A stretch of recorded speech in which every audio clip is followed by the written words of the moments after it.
सास बहू का रिश्ता। निधि और उसकी सास के बीच हमेशा किसी न किसी बात पर अनबन छिड़ी ही रहती है, जिसके चलते दोनों कभी एक दूसरे को समझने और प्यार करने की कोशिश तक नहीं करती। अरे मेरे तो भाग ही फुट गए जो ऐसी बहू मिली। हाय, मेरी तो जिंदगी बर्बाद हो गई। भगवान, या तो अच्छी सास दे देता या फिर गूंगी। इन्हें मेरे सिर बिठाकर कौन से जन्म का बदला ले रहे हैं भगवान। क्या बोली? वही जो आपने सुना। इतनी बड़ी हो गई कि सास से जुबान लड़ाती है। अरे यही सीख कर आई है क्या मायके से? अरे नहीं नहीं, उसके लिए तो ससुराल ही काफी है। मेरी सास ने मुझे बहुत अच्छे से जुबान लड़ाना सिखाया है। हाँ।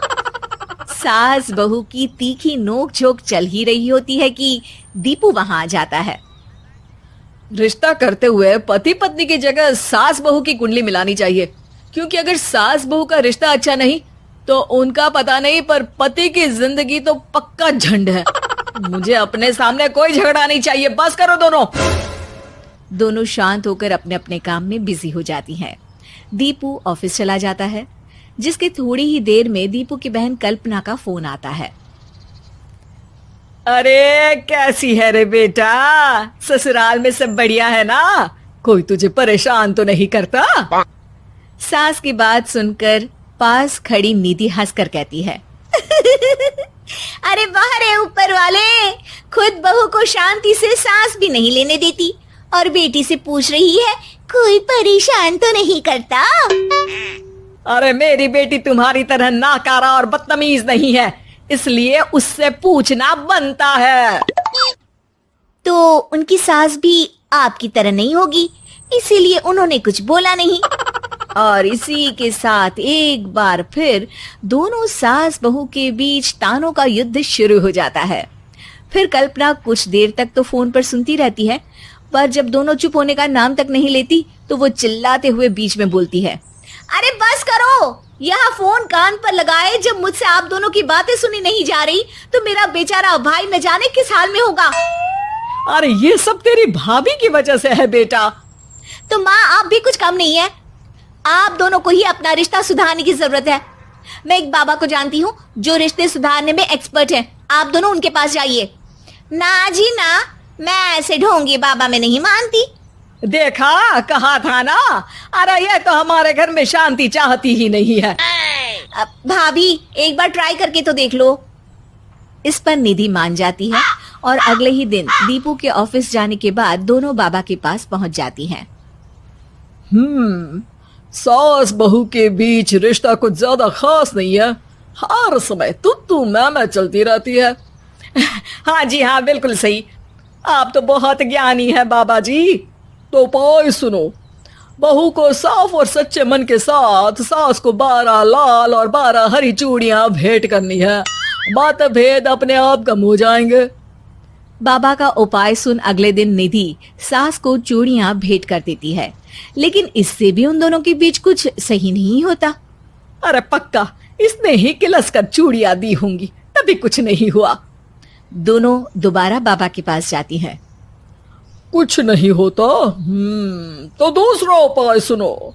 सुबह सूरज निकलने से पहले ही घर की सफाई कर सारा कूड़ा घर से बाहर कर ठंडे पानी से स्नान करना है। इससे दोनों के बीच रिश्ते अच्छे हो जाएंगे। अरे इतनी जल्दी मम्मी जी ही उठ सकती हैं? ये आपको ही करना पड़ेगा।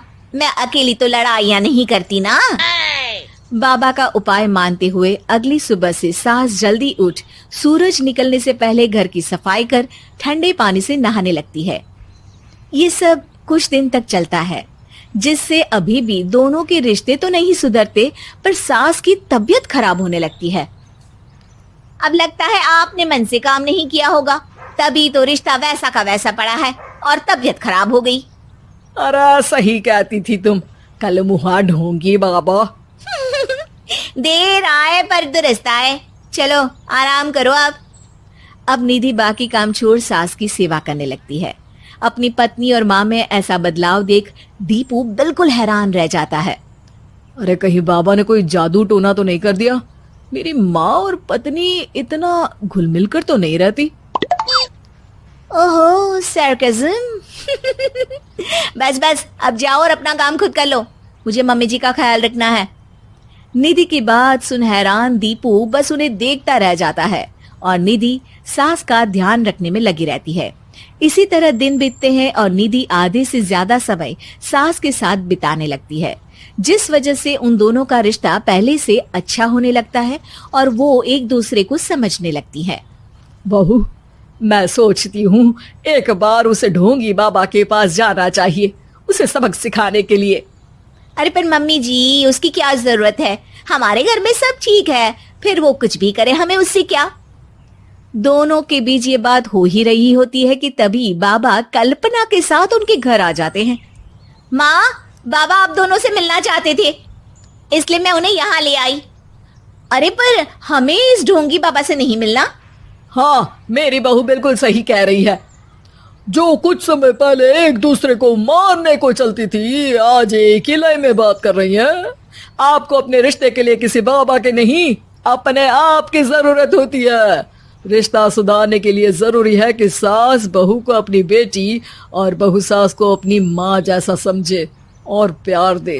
उपाय तो बस एक तरीका है लोगों को समझाने का कि असली उपाय उनके पास ही है, आपको बस उन्हें समझना है। सास बहू का लिव इन रिलेशन। नेहा खुले विचारों वाली लड़की थी। अरे नेहा, क्या दिन में सोती है, ससुराल में ऐसा नहीं चलेगा, वहां तो काम करना पड़ेगा। काम जितना काम होगा कर लूंगी माँ, पर अगर कोई ये कहे कि सारा आराम छोड़कर सिर्फ काम ही करना है तो ना भी ना, मुझे नहीं करनी शादी। अरे कैसी बात कर रही हो। अच्छा चलो जाकर नहा लो, मैं नाश्ता लगा देती हूँ, फिर तुम्हें कॉलेज भी तो जाना है। नेहा कॉलेज के लिए निकल जाती है। वो सोचने लगती है कि ससुराल में वो कैसे मैनेज करेगी। क्या हुआ नेहा, परेशान लग रही हो? अरे यार, तू तो मुझे जानती है ना, मुझे अपनी लाइफ बिल्कुल परफेक्ट चाहिए, लेकिन लग नहीं रहा लोग मानेंगे। यार कहीं मेरी शादी ऐसे घर ना हो जाए जहां मेरी जिंदगी ही नरक हो जाए। अरे मैंने ना कल एक इंग्लिश फिल्म देखी थी, उसमें भी कुछ ऐसी ही समस्या थी हीरोइन की। अच्छा, तो फिर क्या किया उसने? उसने तो अपने होने वाले पति से साफ साफ कह दिया कि वो पहले उसके घर कुछ दिन तक बिना शादी के रह कर देखेगी, और अगर ठीक लगा तो ठीक, वरना तेरे मेरे रास्ते अलग। अरे हाँ यार, ये तो बिल्कुल सही आइडिया दे रही है तू मुझे। चल मैं तो चली, थैंक्स यार, तूने मेरी प्रॉब्लम सॉल्व कर दी। ये बोलकर नेहा खुशी खुशी वहां से निकल जाती है, लेकिन पीछे से उसकी सहेली कहती है, अरे नेहा, नहीं नहीं, कुछ नहीं सुनना मुझे। ये बोलकर वो वहां से चली जाती है। हे भगवान, पूरी बात सुने बिना ही चली गई। अरे वो तो विदेशी फिल्म थी, वहां सब चलता है, लेकिन ये तो भारत है, सभ्यता और संस्कारों वाला देश, जहां शादी से पहले लड़की को ससुराल में नहीं रखा जाता। खैर, नेहा मस्त होकर घर आती है। नेहा, कल तुझे लड़के वाले देखने आने वाले हैं, और हाँ, इस बार कोई बहाना नहीं चलेगा। हाँ हाँ, आने दो आने दो, मैं तैयार हूं शादी के लिए। अगले दिन लड़के वाले आते हैं, जहां लड़का कहता है, मुझे अकेले में लड़की से कुछ पूछना है। हाँ हाँ, क्यों नहीं बेटा, जाओ नेहा, घर तो दिखा दो इन्हें। नेहा भी खुश हो जाती है कि उसे मौका मिल गया है लड़के से अपनी शर्त रखने का। देखो, मुझे ना शादी से बहुत डर लगता है, पता नहीं कैसी लड़की आए, तालमेल बना पाए कि नहीं मेरे परिवार से। मैंने कई घरों में रोज का क्लेश होते देखा है। तुमने तो मेरे दिल की बात कर दी। मैं भी यही सोच रही थी कि भाई सास तो अच्छी होनी चाहिए, पति सपोर्ट करे ना करे, रहना तो पूरे दिन सास के साथ है। लेकिन मेरे पास ना इसके लिए एक बहुत अच्छा आइडिया है। अच्छा, कैसा आइडिया? क्यों ना शादी के पहले मैं कुछ दिनों तक तुम्हारे घर आकर रह लूं, तुम लोग मुझे समझ लेना, मैं तुम लोगों को समझ लूंगी, ठीक लगा तो शादी, वरना टाटा बाय बाय। क्यों? लड़के को नेहा की बात में दम लगता है। वो घर के सभी लोगों के सामने नेहा की बात रखता है। अरे पागल हो गई है क्या, ये कैसी शर्त है? अरे शादी से पहले मैं क्यों तुझे किसी और के घर भेजूंगी रहने? अरे लड़की के ख्याल तो 20 साल आगे के हैं, इतनी भी खुले विचारों वाली लड़की नहीं चाहिए हमें। अरे माँ, क्या बुरा और गलत बोल रही है ये? रहना तो हम दोनों का है ना।